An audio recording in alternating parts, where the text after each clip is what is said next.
Due to the graphic nature of this cold case, listener discretion is advised. This episode includes intense sequences and discussions of murder. We advise extreme caution for children under 13. It's 1984. In South Pasadena, California, Ole's hardware store is an inferno, belching black smoke into the sky. Pillars of flame 100 feet high stream from the roof. The night is alive with fire engine sirens as tragedy unfolds. A young man calls his brother's name over and over. A couple is searching for their grandchild. Hardly anyone notices a man standing apart from the crowd, watching the fire. He points a camera at the flames, snapping photographs. He's close enough to feel the roiling heat on his skin. It fills him with obscene pleasure. The excitement of knowing this is his fire. The certainty he's going to get away with it. Because any evidence tying him to the crime is currently going up in flames. Today, we set course for Southern California to find the cause of a man-made heat wave. Starting in the mid-1980s, the Los Angeles area was plagued by a spree of arson fires. It became increasingly clear that the culprit was taunting investigators, and it was only a matter of time before someone got burned. We have all that and more coming up. Stay with us. Southern California is no stranger to fire. Every summer and fall, a combination of low rainfall, hot winds, and dry vegetation turns the region into a tinderbox. An ill-timed bolt of lightning can trigger a brush fire that, if uncontained, will turn into a deadly inferno.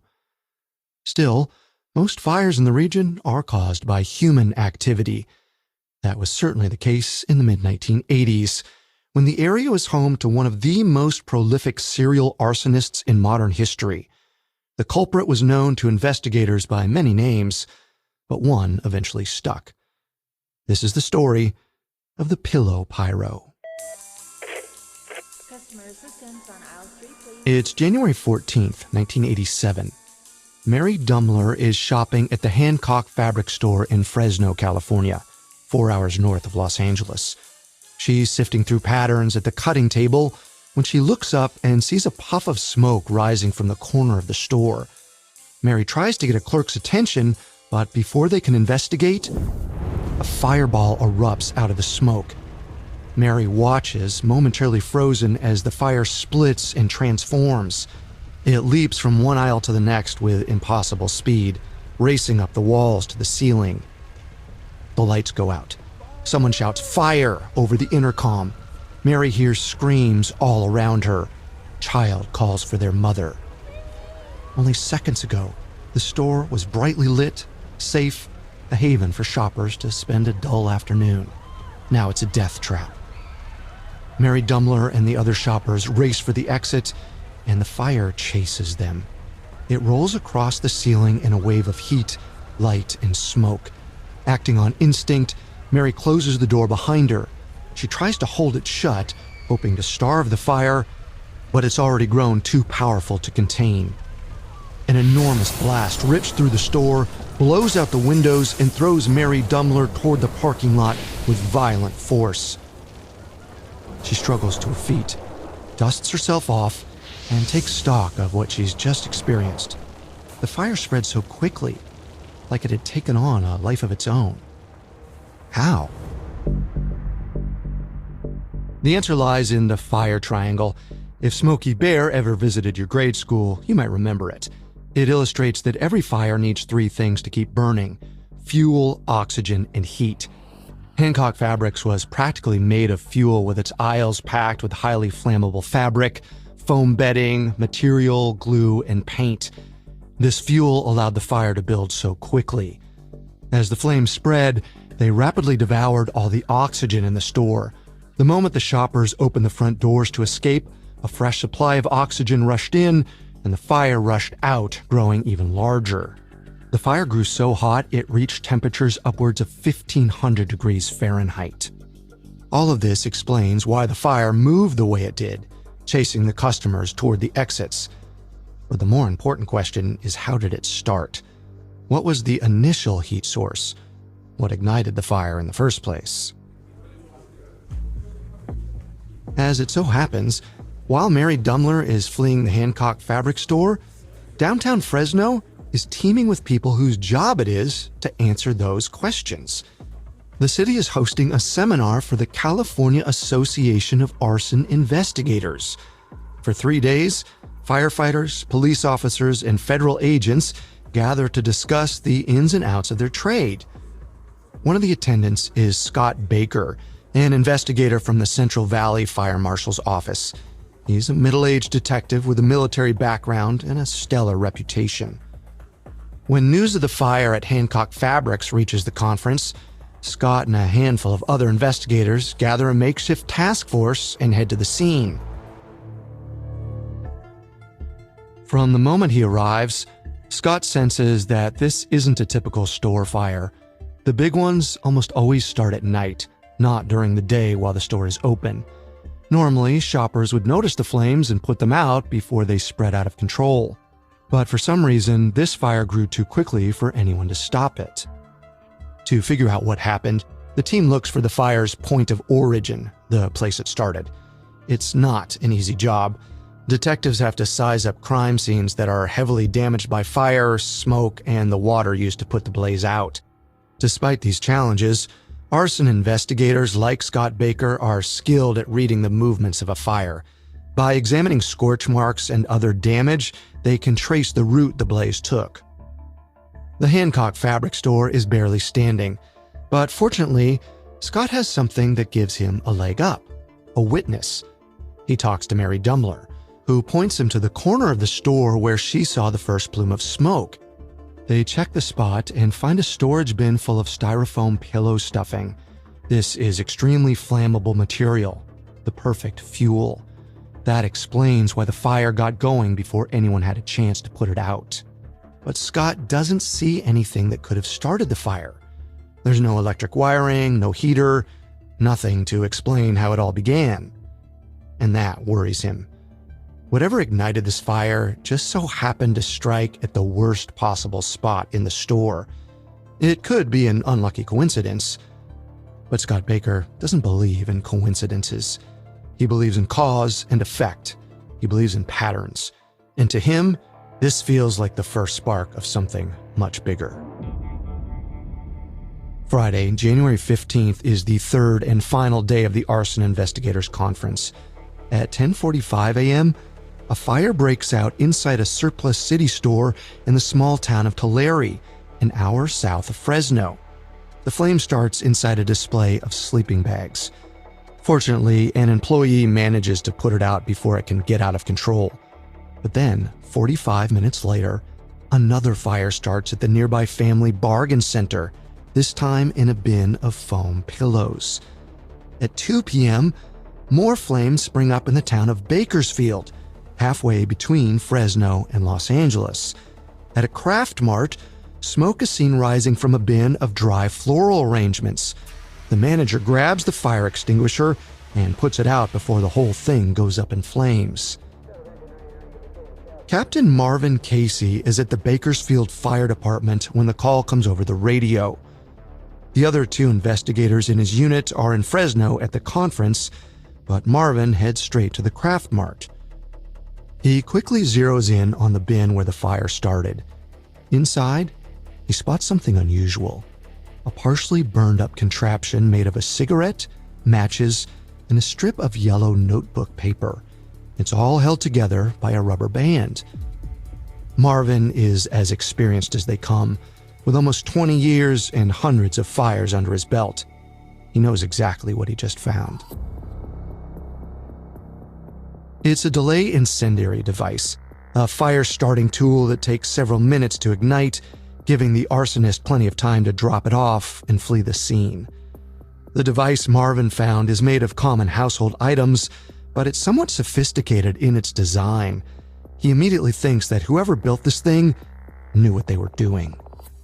He bags and tags it as evidence, but before he can do much else, he gets a call. A fire was just put out in yet another store in South Bakersfield. When the dust settles, Marvin Casey connects with Scott Baker to swap information about their cases. All told, they're looking at 7 fires in Fresno and the surrounding towns.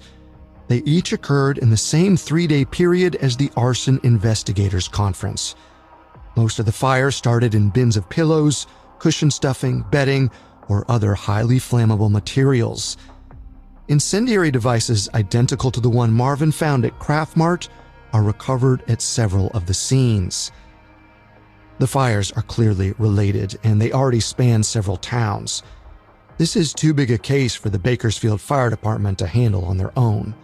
So Marvin gets in touch with the ATF, the Bureau of Alcohol, Tobacco, Firearms, and Explosives. It's the federal agency responsible for enforcing laws pertaining to arson crimes. He sends them the incendiary device and scrap of paper recovered from the Craft Mart fire.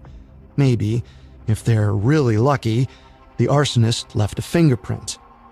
As Marvin waits for results, his mind runs over the case again and again.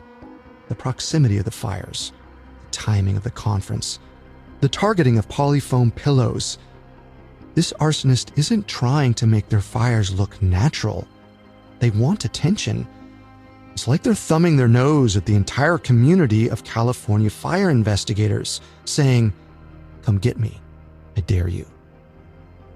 Marvin gets out a map of the area. He plots the sites of the fires, marks the times they occurred, and draws a line between them. He takes a step back and is astonished by what he sees.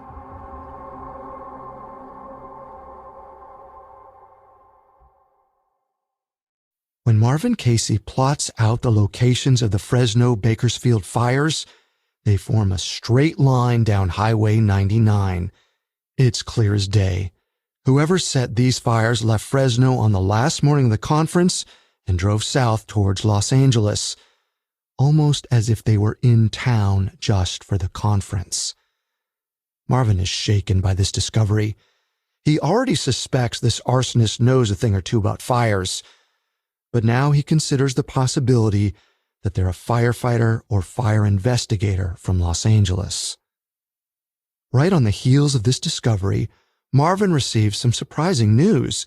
An agent at the ATF has finished processing the remnants of the incendiary device from the Craft Mart, and the arsonist left a fingerprint. It's hard to overstate how big a deal this is. Arson cases are notoriously difficult to solve. In the U.S., 100,000 cases are reported each year, but only 15% lead to an arrest. Of those, less than 10% result in a conviction. The problem lies in the nature of the crime. Since arsonists typically leave the scene before their fire is noticed, eyewitnesses are rare. More importantly, any evidence they leave behind, such as an incendiary device, tends to be destroyed by the fire, which means prosecutors often have little more than circumstantial evidence to work with. But in this case, Marvin has defied the odds. He hasn't just managed to recover the device, he's actually got the perp's fingerprint. Well, it's just a partial print, but it's complete enough that it should be possible to identify someone if they have a suspect to compare it against. But that's where the bad news comes in. The ATF has already checked the fingerprint against state and national databases and hasn't found any matches. It seems like the arsonist doesn't have a criminal record. While disappointing, this last part doesn't come as a huge surprise. Marvin is already wondering if his culprit isn't your typical arsonist, but a member of the firefighting community. Driven by his hunch, he contacts the California Association of Arson Investigators and asks for the list of people who attended the conference. There are 242 names total. Marvin starts narrowing it down. He checks the list against the attendees' workplaces to figure out who would have driven south after the conference. He also eliminates anyone who carpooled to the conference. He knows from experience that most arsonists work alone. He whittles his list down to 55 conference attendees, then calls the ATF back and asks them to run the print from the Craft Mart fire against those names. The response he gets is less than enthusiastic. 55 is still a lot of people to cross-examine, and most of them are either respected arson investigators or ATF agents. Marvin Casey is essentially asking the Bureau to question their own people based on his personal hunch. It's a hard no. In the end, all Marvin has is a useless fingerprint and a map of fires leading straight out of his jurisdiction. The trail goes cold. For the next 2 years, the fires around the Fresno conference linger in the back of Marvin Casey's mind. He knows whoever set them is a serial arsonist. There's no obvious revenge motive at play, so the culprit is probably a thrill seeker, which means they're not likely to stop. And while the Fresno fires didn't result in any casualties, they might not be so lucky next time. So Marvin Casey almost expects his arsonist to strike again. He just doesn't expect it to happen the exact same way. In 1989, 2 years after the Fresno conference, another seminar is held in Central California. It's called the Symposium 4 Arson Conference, and it's set for March 5th in the coastal town of Pacific Grove. This time, the fires start before the conference even begins. The first one is in Morro Bay, 2 hours south of Pacific Grove. It's 6 p.m. on the preceding Friday. An aisle display of pillows bursts into flames. A clerk manages to put it out before it can cause much damage, but the next day, another fire breaks out at the Woolworths in Salinas, 19 miles south of the conference.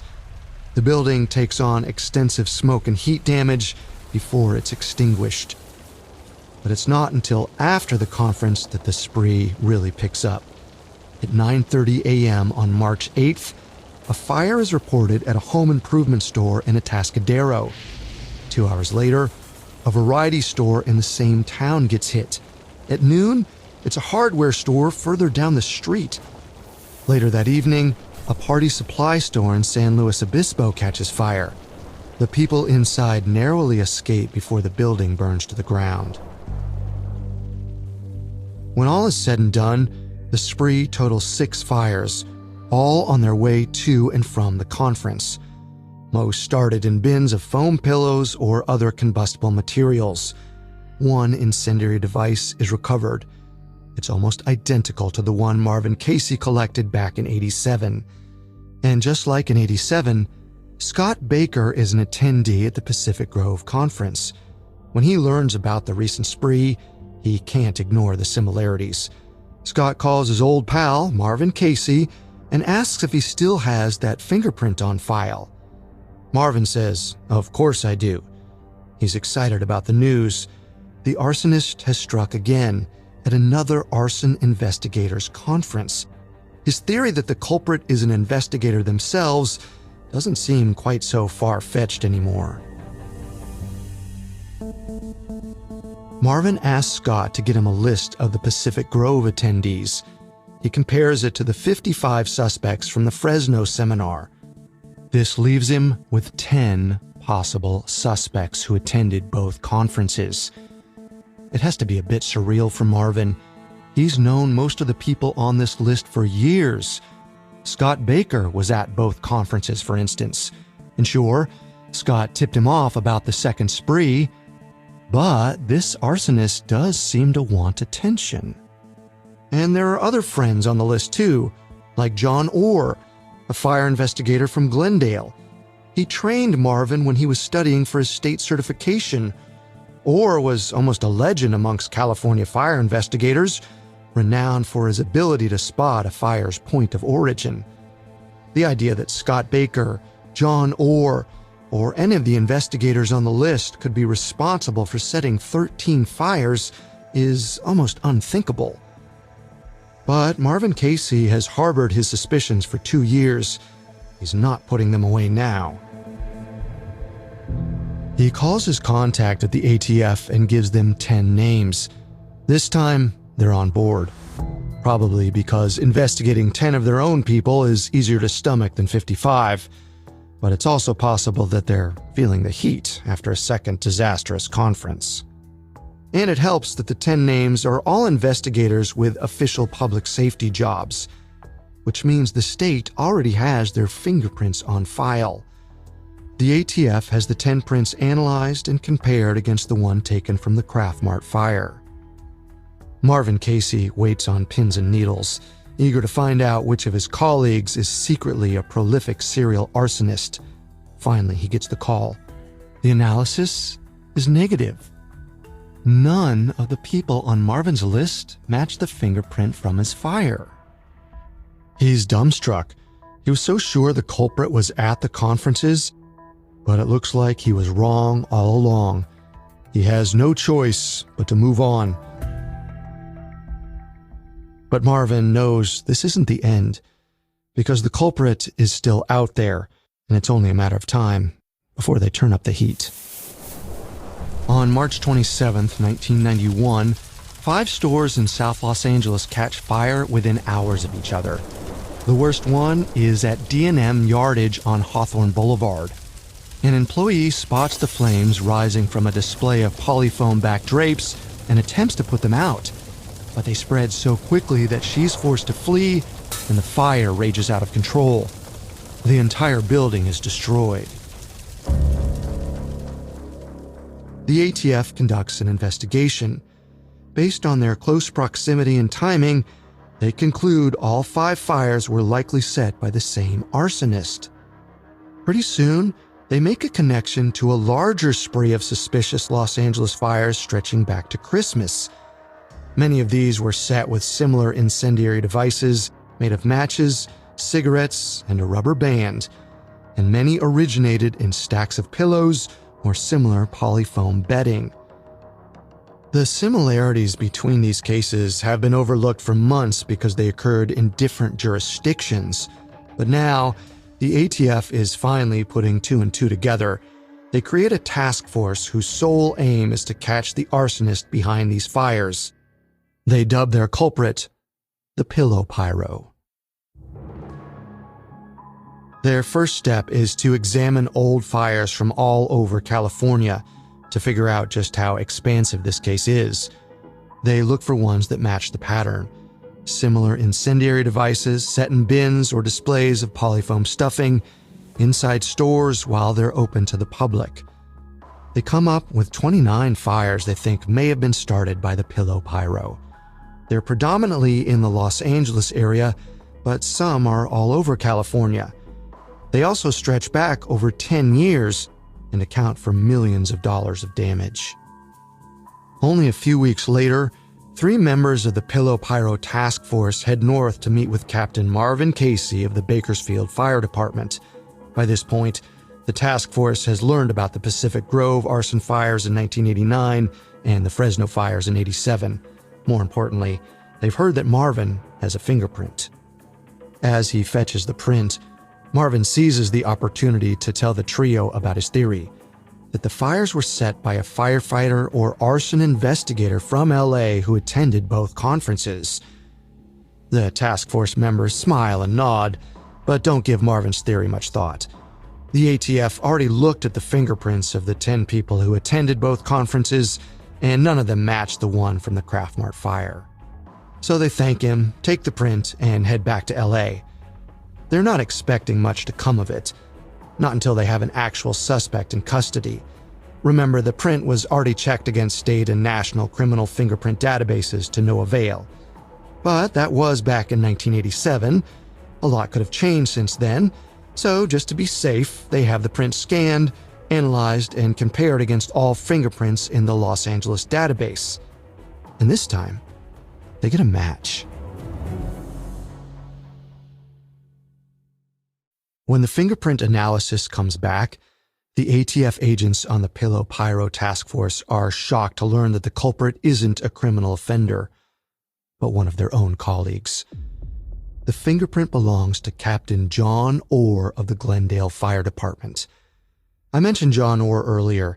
He's the legendary fire investigator known for his preternatural ability to find a fire's point of origin. He trained Marvin Casey for his state certification, along with countless other arson investigators. He was also present at both the 1987 Fresno Arson Conference and the 1989 Pacific Grove Symposium 4, and he was one of the 10 names on Marvin Casey's shortlist. When you hear that, your first thought is probably, Marvin Casey was right, 100% on the money, all the way back in '87 when no one at the ATF would listen to him. Your second thought might be, there's a problem here. They already checked John Orr's fingerprint in 1989, so what happened? The answer, frustratingly, is human error. The first time the print was submitted, a human technician compared it by eye to the prints of the 10 people on Marvin Casey's list. They didn't think any matched. But the second time around, a computer compared it against a database of thousands of prints. It quickly found a match in John Orr's fingerprint, which happened to be in the system as part of a 20-year-old application to join the LAPD. It's interesting to note, that application was not successful. John Orr was turned away after failing the psychological evaluation. But the ATF hasn't seen that application. They have no reason not to trust John Orr. When the fingerprint is matched to him, their first response is that there's been a mistake. Maybe John Orr touched the evidence as part of the investigation. Maybe he was at the conference, heard about the fire, and stopped by to assist. But it doesn't take long for the task force to rule out this possibility. As they look closer at John Orr, glaring coincidences appear. Like the fact that he was often one of the first people to respond to suspicious arson fires because he just happened to be in the area. Or that his partner was out of town when those fires hit, so he happened to be alone. Or that he always seemed to be able to identify the point of origin of those fires before anyone else, a skill that he'd built his reputation and career on. As they examine the evidence, the task force goes from incredulity to acceptance to anger. This is a deeply personal betrayal.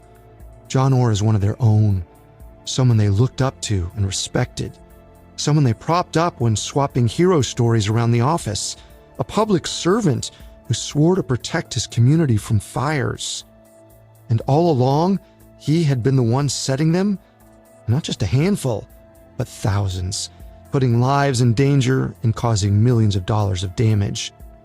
He was a wolf in sheep's clothing, and he pulled the wool over all their eyes.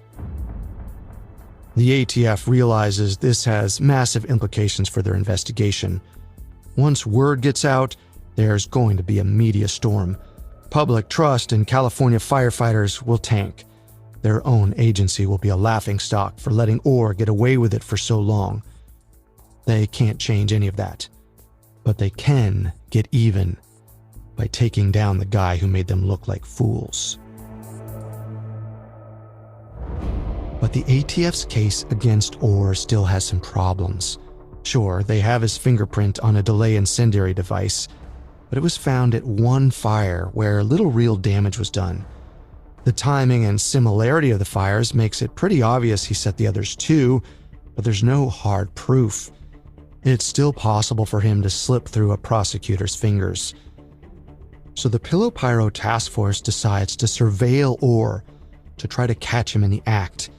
In the meantime, they tell his boss, the Glendale fire marshal, that they believe he's the Pillow Pyro. He is floored. Orr is one of his best investigators and has been for years. But once it sinks in, he tells the task force something interesting. John Orr is writing a novel, a fiction crime thriller titled Points of Origin. It's about a firefighter who moonlights as an arsonist. That raises a few eyebrows from the team. It sounds like Orr has taken the classic author's advice to write what you know a bit too literally. And if that's the case, his writing might be useful as evidence. Getting their hands on a copy of the book is simple enough. They recruit another fireman-turned-writer. Difficult in some places, maybe, but not Los Angeles. The writer reaches out to John Orr and offers to exchange manuscripts. Pretty soon, the Pyro task force is pouring through their suspects' literary work. It's a gold mine. While Orr has changed some names and locations, Points of Origin reads more like a diary than a work of fiction. The novel's villain is a firefighter turned arsonist who's driven by a compulsion to set fires, which provide him with perverse sexual gratification. The author describes this arsonist setting fires that are strikingly similar to ones the task force has already linked to the Pyro, including those around both arson conferences. The task force is over the moon with their discovery, until they get to Chapter 6. In the novel's most disturbing passage, the arsonist starts a fire in a hardware store that kills 5 people. The scene is rich with description, down to the flavor of ice cream that a 2-year-old boy eats while he and his grandmother shop, and their graphic, terrifying, and painful deaths a few pages later. But it's other details that catch the task force agents' attention. They quickly realize the fire in the book was inspired by one that was all too real.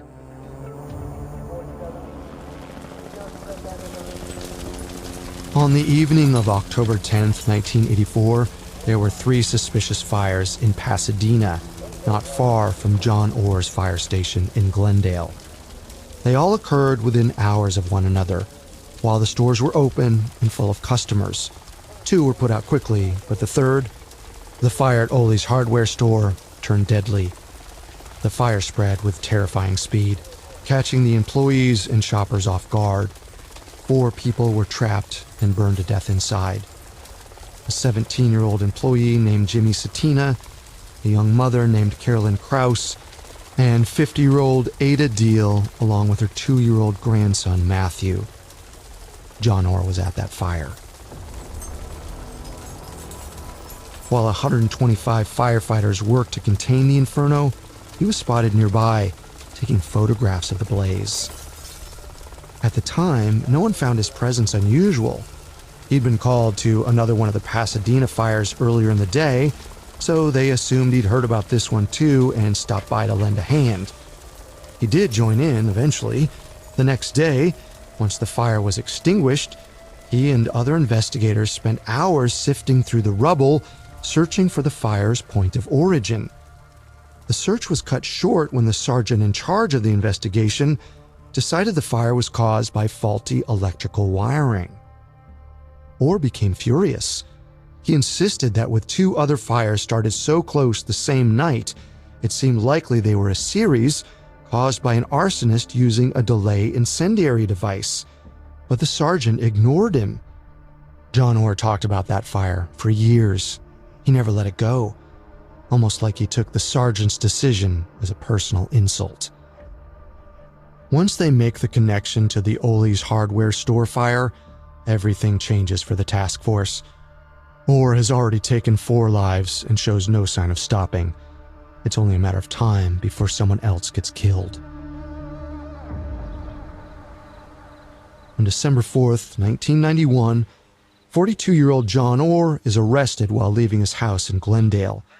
He's taken into custody by members of the ATF, people he's known for years and considered friends. In his briefcase, they find materials for making incendiary devices like the ones found at the Pyro fires. In his car, they find copies of his manuscript along with cover letters. It looks like he's in the process of submitting the novel to publishers. In several of the letters, Orr mentions taking inspiration from a real-life firefighter turned arsonist. This is particularly interesting to the ATF because some of the letters were written before the Pyro task force was even formed, long before Orr should have known a firefighter was suspected. And in a more recent letter, he reveals he knew he was being surveilled and was a suspect in the case. He follows this by trying to assure the reader, "By the way, I'm not the arsonist, and the investigation out here continues. My work is fictional." As much as he might insist that's the case, the jury disagrees. John Orr has since been convicted of over 20 counts of arson, as well as the 4 murders from the Ole's hardware store fire. The state of California pursued the death penalty, but was not successful. He received 4 life sentences without parole. Despite this, Orr continues to deny responsibility for every count of arson he's been charged with, including the Kraft Mart fire where his fingerprint was found. He claims he's a victim of an elaborate conspiracy by the state of California and the ATF to pin all of their unsolved cases on him. Orr's hubris is staggering, but completely in keeping with his behavior. It's the same kind of arrogance that would lead someone to write a book documenting their own crimes. He didn't just think he was going to get away with everything. He hoped his fires would make him rich. And frustratingly, for a long time, they did. Orr built his reputation by finding the point of origin for arson fires that he started, and used that reputation to maintain a respected, lucrative career. Meanwhile, he was betraying the very community he promised to protect. As infuriating as that may be, what's even more troubling is the fact that John Orr is not an anomaly. Meaning he's far from the only firefighter to be convicted of arson. It's difficult to say just how widespread this phenomenon is due to a lack of databases and the fact that many arson crimes take years to prosecute, but there's plenty of evidence to suggest it's a real problem. In the 1990s, the FBI conducted a limited study across 7 U.S. states and 1 Canadian province. They identified 75 firefighters who were responsible for 182 fires.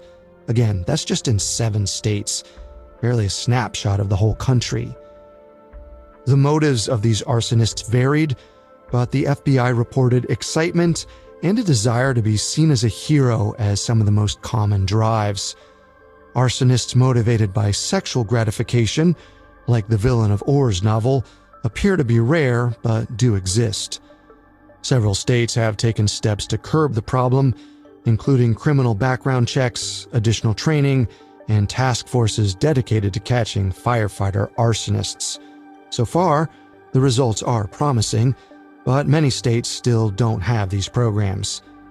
And that's frightening. Because if John Orr's story tells us anything, it's that even one serial arsonist can cause massive damage. No one knows the exact number, but it's estimated he caused upwards of 2,000 fires. Perhaps the most astonishing statistic is that fires in the Glendale area dropped by 90% after his arrest. That's John Orr's legacy. He's a reminder of how a criminal in a position of power can circumvent the systems designed to catch them. After all, if not for that one fingerprint found at a Bakersfield craft store, his blaze of destruction might never have been put out.